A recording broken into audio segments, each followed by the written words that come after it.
5 réalités sur Marie. Je vais te partager 5 réalités sur Marie avant qu'elle n'accouche de l'enfant Jésus. Réalité numéro 1. Dieu a pris le risque avec elle. Ésaïe, le prophète, avait annoncé 700 ans avant que la jeune fille deviendra enceinte et qu'elle enfantera un fils, le Sauveur. Et c'est par Marie que cette prophétie s'est accomplie. Marie, qui n'avait jamais accouché et qui n'avait jamais porté grossesse avant. Dieu a fait confiance à une telle personne, lui confiant le projet le plus grand de l'univers, le plus grand de tous les temps. C'est lui de faire venir le Sauveur dans le monde. Dieu a fait confiance à Marie. Je vais te dire que Dieu te fait confiance et il prend le risque avec toi. Il prend le risque de te confier l'appel pour le ministère, le risque de te confier des promesses plus grandes, de te confier une vision qui dépasse ton raisonnement. Dieu prend le risque parce qu'il te fait confiance. Réalité numéro 2, Marie a pris le risque pour Dieu. Elle n'était pas encore mariée. Alors qu'elle était encore dans le fiancé avec Joseph, elle devait porter une grossesse qui n'est pas le fruit d'une union avec Joseph ni avec un autre homme. Cela mettait en danger son projet de mariage.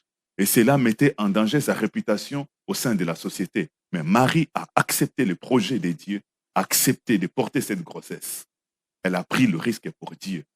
Je t'encourage de savoir prendre aussi les risques pour Dieu, de t'engager avec le Seigneur, de t'engager dans ce que Dieu te recommande et de foncer sans te préoccuper des regards, de l'entourage, des propos calomnieux qui peuvent venir de gauche à droite. Prends le risque avec Dieu. Réalité numéro 3. Elle a porté la grossesse jusqu'à terme. La grossesse était miraculeuse. Cependant, elle a duré 9 mois comme toute grossesse normale. Et Marie n'a pas abandonné. Marie n'a pas avorté. Marie a supporté tous les aléas de la grossesse. Marie a accepté les faiblesses dues à la période de grossesse. Marie a accepté tous les regards négatifs. Marie a accepté tous les propos dénigrants envers sa personne. Elle a porté grossesse jusqu'à terme sans rien précipiter. Ne précipite pas les choses de Dieu. Sois patient jusqu'au bout, jusqu'au moment qu'il faut, jusqu'au temps qu'il faut, au temps fixé pour mettre au monde le merveille de Dieu. Réalité numéro 4. Elle a dû faire face aux portes fermées. Oui, l'enfant était annoncé bien avant. Les lieux de sa naissance étaient déjà prédits 700 ans avant par le prophète Michée qui disait que c'est à Bethléem que devait naître le Sauveur. Mais quand Marie est arrivée à Bethléem, avec la grossesse du Sauveur, elle n'a pas trouvé de place réservée d'avant. Dieu n'avait pas pris soin de réserver une chambre d'hôtel, un logement pour eux.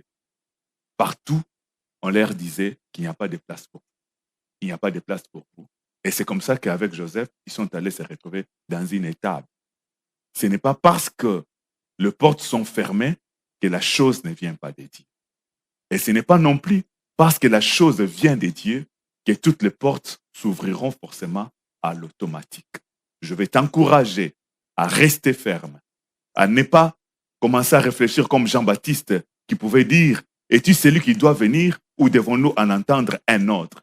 Tu as la chose de Dieu en toi, malgré les portes fermées, n'abandonne pas, n'avorte pas, ne fais pas de prématuré, garde confiance, Dieu a le contrôle. Réalité numéro 5, c'est qu'elle a accouché dans une étable, dans un lieu où on élève les animaux. Et pourtant, Marie, c'est un être humain, elle devait accoucher d'un être humain. Dieu a le contrôle. Marie pouvait se poser la question, comment moi, l'ange m'a dit que j'ai trouvé grâce devant le Seigneur et que le Seigneur est avec moi. Comment je peux accoucher, moi, un être humain, parmi les animaux? Elle ne pouvait pas voir à ce moment-là la réponse à la question.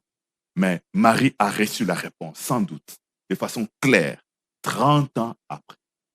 30 ans après, lorsque Jean-Baptiste est présentant Jésus, il dit, voilà l'agneau de Dieu. Alors, la chose devient claire. C'est normal qu'un agneau naisse au milieu des brebis. Et les premières personnes à être informées, c'était des bergers. Des bergers, c'est normal que les bergers soient les premiers à être informés qu'un agneau vient de naître dans l'étable. Il y a des choses qu'on n'a pas compris les raisons d'être aujourd'hui. dont on aura la réponse claire demain. Une année après, 5 ans, 10 ans, 30 ans, les raisons d'être de cette rencontre, le pourquoi de cet échec, la raison d'être de cette rencontre avec cette personne, le pourquoi de ce voyage, le pourquoi de cette perte d'emploi, la raison de cette perte d'argent, le pourquoi de telles circonstances difficiles qu'on a vécues en famille, à l'église, dans la société. Les raisons existent, mais on ne les a pas toutes au même moment. Dieu est le maître des temps des circonstances. Un jour, nous comprendrons. Tu comprendras ce que tu n'as pas encore compris aujourd'hui, ce que tu n'as pas compris hier, ce que tu n'as pas compris dans le temps passé. Le Seigneur te donnera de comprendre et tu te réjouiras de ce qui te fait pleurer aujourd'hui, de ce qui t'a fait gémir hier. Je vais t'encourager comme Marie de porter dans ton cœur, dans ton sein, de porter Jésus. Si tu n'as pas encore donné ta vie à Jésus, je t'invite à le faire maintenant. Une prière simple et sincère. Amène Jésus dans ton cœur. Dis à Jésus, Seigneur Jésus, viens entre dans ma vie. Habite en moi. Je vais te porter tous les jours et tous les restes de ma vie sur la terre. Je vais vivre avec toi et pour toi. Si tu fais cette prière, le Seigneur vient dans ton cœur et il le bénit. Tes péchés, il pardonne. Et tu as l'occasion avec Jésus d'accéder dans le programme de Dieu, de vivre les projets de Dieu, de vivre les promesses de Dieu. Je t'encourage de tenir. Même si les portes sont fermées, tiens. Même si tu es au milieu des animaux, tiens. Tu donneras naissance à la meilleure chose. Tiens bon. Et je te souhaite une heureuse année. Sois béni dans cette année et sois comblé. Vis le merveille de Dieu au nom de Jésus-Christ. Amen.